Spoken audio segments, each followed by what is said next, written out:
পুঁজিবাজারের গুণগত সম্প্রসারণ ও টেকসই উন্নয়নের লক্ষ্যে বিভিন্ন প্রস্তাবনা তুলে ধরল Chattogram stock exchange PLC. Budget সামনে রেখে এক সংবাদ সম্মেলনে এই বিষয়গুলো তুলে ধরা হয়। এদিকে পুঁজিবাজার ঘুরে দাঁড়ানোর অন্তরায় হিসেবে সমন্বয়হীনতাকে দুষছেন বিনিয়োগকারীরা। চট্টগ্রাম থেকে একে আজাদের রিপোর্ট। প্রতি বছর বাজেটের আগে সংবাদ সম্মেলন করে চট্টগ্রাম স্টক এক্সচেঞ্জ পিএলসি।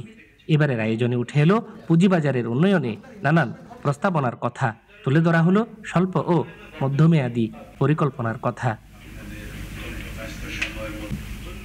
এসব লক্ষ্যের মধ্যে উল্লেখযোগ্য হলো তালিকাভুক্ত কোম্পানির সংখ্যা বাড়ানো ও কার্যকর বন্ড মার্কেট চালু করা।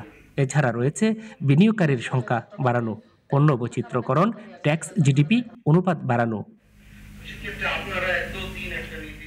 নতুন বিনিয়োগের সুযোগ তৈরি করতে চট্টগ্রামের কমোডিটি এক্সচেঞ্জের কার্যক্রমের বিষয়টিও তুলে ধরেন চট্টগ্রাম স্টক এক্সচেঞ্জ পিএলসির কর্মকর্তারা।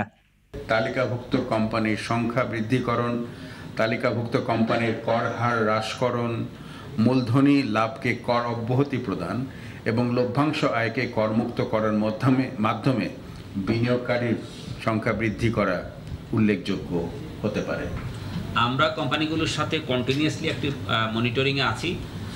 পাশাপাশি আপনারা জানেন আমরা ইকুইটি ডেরিভেটিভস এবং কমোডিটি ডেরিভেটিভস নিয়ে কাজ করছি, সেটাই আমাদের এখন প্রায়োরিটি। এটা আপনাদের মাধ্যমে যারা নীতি নির্ধারণ করে, যারা পলিসি ফ্রেমিং করে, যারা এক্সিকিউট করে, তাদের কাছে পৌঁছাতে।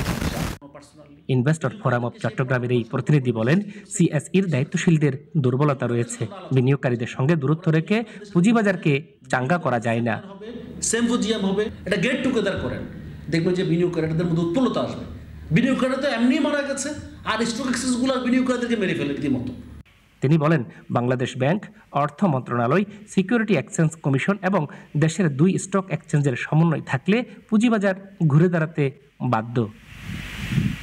একে আজাদ, নাগরিক, চট্টগ্রাম।